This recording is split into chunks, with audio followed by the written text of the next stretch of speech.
Jean-François Champollion est un égyptologue renommé. Bien sûr, il était un enfant prodige. Il a pu parler le latin à l'âge de 9 ans, l'hébreu à l'âge de 13 ans et l'arabe avant ses 15 ans.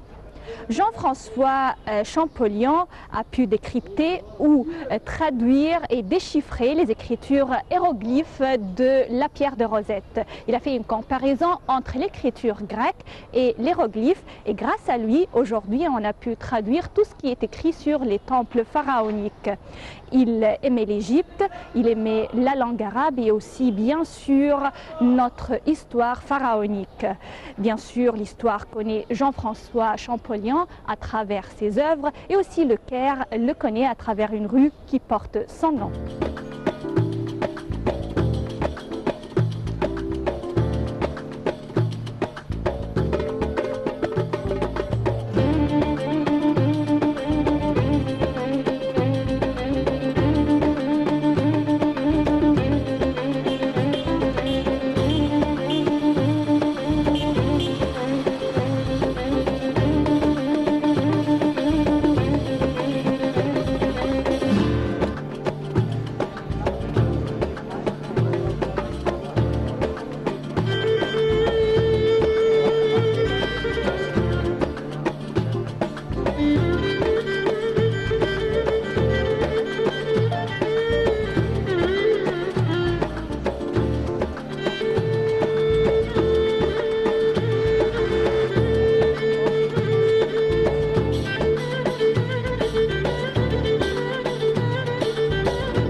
En fait, la rue Champollion a aussi une dimension très culturelle. Il y a beaucoup de galeries sur la rue Champollion. Il y a le Mashrabeya qui est juste là. Il y a un super projet qui est le Townhouse. Et en fait, qui s'est transformé non pas seulement en galerie, mais c'est devenu comme un carrefour culturel où il y a plusieurs choses qui se passent. Il y a des cafés. Je pense que la rue, le soir, se transforme en café. D'extérieur. Il y a le théâtre Rawabit qui est aussi très actif.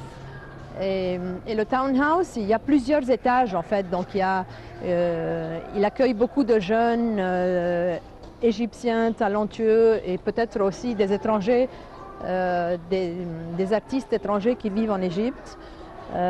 Donc il y a des peintres, il y a beaucoup d'autres choses. Voilà, on s'approche du café qui est très particulier, je pense. Il y a beaucoup de jeunes qui sont là. Et je pense que c'est une rue qui est excessivement animée parce que jusqu'à 4 heures du matin, les gens sont là. Et voilà, donc c'est une rue excessivement hospitalière. Tout ça, c'est à une distance... c'est à proximité du bureau, c'est à peine 200 mètres de nos bureaux. Voilà, comme vous voyez, il y a plein de choses qui se passent ici. Voilà, Rawabet, c'est à gauche, Townhouse, c'est là, avec les balcons. Le palais dont je vous parlais là à l'instant, c'est à droite. C'est un superbe palais.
Madame Marianne Khouri, aujourd'hui vous avez choisi d'être à la rue Champollion et vous avez choisi ce café qui se trouve sur le trottoir. Oui, j'ai jamais vu ce café.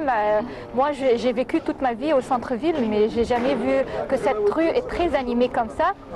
Alors, je voudrais savoir pourquoi vous avez choisi cette rue, rue Champollion, et les ruelles qui se trouvent perpendiculaires à cette grande rue. Je vous dis, je pense que je vis à Champollion, dans cette rue, beaucoup plus que je ne vis n'importe où au Caire. Premièrement, c'est parce que je travaille à la rue Champollion. En fait, nos bureaux sont à la rue Champollion. Ils sont 35 rue Champollion et on doit toujours préciser que c'est 35 rue Champollion au Caire et non pas à Paris. Donc, je passe beaucoup de temps de ma journée, en fait, dans cette rue. Parce que, comme vous savez, je travaille dans le cinéma, donc on n'a pas vraiment d'horaire. Et vous travaillez dans ce domaine et à la rue Champollion depuis combien de temps? Depuis assez longtemps. En fait, moi, j'ai grandi dans une famille qui a travaillé dans le cinéma. Donc, du côté de maternel, si vous voulez, mon oncle c'est Youssef Chahine, et du côté paternel, mon père a été producteur dans les années 50 et 60 au Caire. Donc, des deux côtés, je pense que c'est génétique, mon rapport. Bien sûr. Si vous avez vécu dans cette atmosphère, alors c'est normal que vous travaillez dans le même domaine. Voilà, donc non, ça n'a pas été vraiment normal parce que ça n'a pas été un développement naturel, mais je pense que c'est génétique, c'est-à-dire que ça a été conflictuel. Vous aimez le cinéma? Ah, j'adore, oui, je vous dis, c'est génétique, c'est-à-dire que c'est très fort. Mon rapport avec le cinéma, c'est très fort. Plutôt, c'est un hobby ou un amour pour le cinéma plutôt qu'un travail. Ah oui, mais c'est sûr, je ne vais pas au travail tous les jours, c'est pas ça, c'est un rythme de vie en fait. J'ai de la chance parce qu'on me dit tout le temps, tu fais les choses que tu aimes. Oui, mais les choses que j'aime, c'est aussi mon travail, donc les choses sont très très liées. C'est sûr que je suis une passionnée de cinéma, que j'aime profondément ce métier parce que c'est un métier qui a plusieurs dimensions en fait. C'est pas uniquement, il y a une dimension artistique, il y a une dimension politique, il y a une dimension sociale, il y a une dimension psychologique. C'est pour ça que j'aime ce métier. Et il s'est trouvé que la société qu'a fondée Youssef Chahine, il l'a fondée à la rue Champollion en 1972 parce qu'il habitait ce quartier en fait. Quand il est retourné du Liban, il a eu une période où il est parti au Liban et puis à la rentrée, quand il est rentré, il a vécu dans un très petit appartement à la rue Champollion. Et c'est là que la société a commencé en fait. Ça a été les premiers bureaux locaux de la société Misr International Film.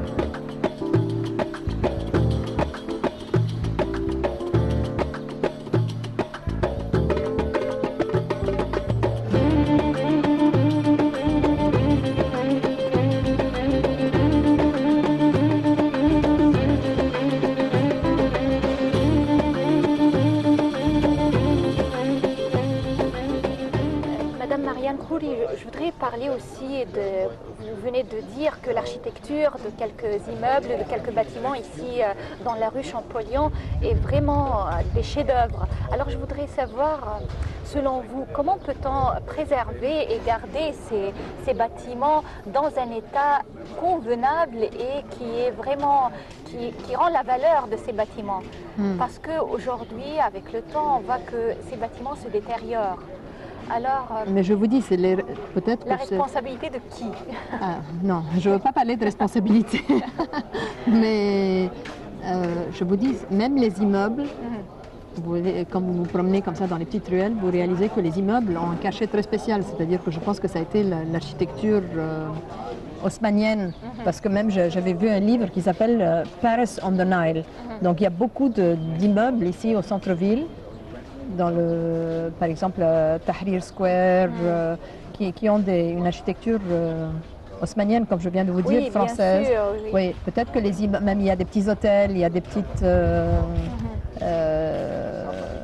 comment on appelle ça, pas les hôtels de 5 étoiles, mais les petites auberges. Il y a beaucoup de... Oui, il y a beaucoup des immeubles qui ont gardé l'architecture du 19e siècle et 18e siècle, et on appelait quand même le centre-ville le Caire du Khedive, parce qu'on a commencé à construire ces bâtiments à l'époque des Khedives, après Mohamed Ali, et c'était la grande renaissance. Même, je ne sais pas pourquoi, en fait, cette rue est appelée la rue Champollion, parce que j'ai essayé de chercher ce matin sur Internet pourquoi ça s'appelle la rue Champollion, et je pense que c'est pas parce que Champollion a habité cette maison, il n'a pas habité cette maison, mais je pense que c'est parce que c'est à proximité du musée du Caire, et que le musée, en fait, le conservateur du musée, c'était Mariette, et que c'était au temps de Bonaparte. Enfin, je ne suis pas du tout historienne, mais j'ai essayé de chercher sur Internet. Ça peut être une histoire logique que la rue porte le nom de Champollion. Oui, peut-être qu'il y a d'autres personnes qui pourront nous donner plus de précisions à ce sujet, mais j'ai essayé de savoir pourquoi ça s'appelait Champollion. C'est intéressant de savoir.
Madame Marianne Khouri, vous êtes ici au centre-ville, on a parlé de vos souvenirs du centre-ville, mais je voudrais aussi parler du cinéma, votre grand amour. Selon vous, comment voyez-vous l'évolution de l'image de la femme à travers le cinéma depuis que vous avez commencé vos premiers pas de carrière dans le domaine du cinéma? L'image de cette femme, comment est-elle présentée? L'image de la femme dans le cinéma? Oui, comment dans vous le la cinéma. voyez? Oui. Est-ce que c'est la même femme présentée toujours à travers le temps? Parce que par exemple dans les années 40 et 50 on trouvait la femme soumise, la fille naïve. Oui et non, oui et non. Dans les années 40 et 50? Non, oui et non, parce que je vais vous dire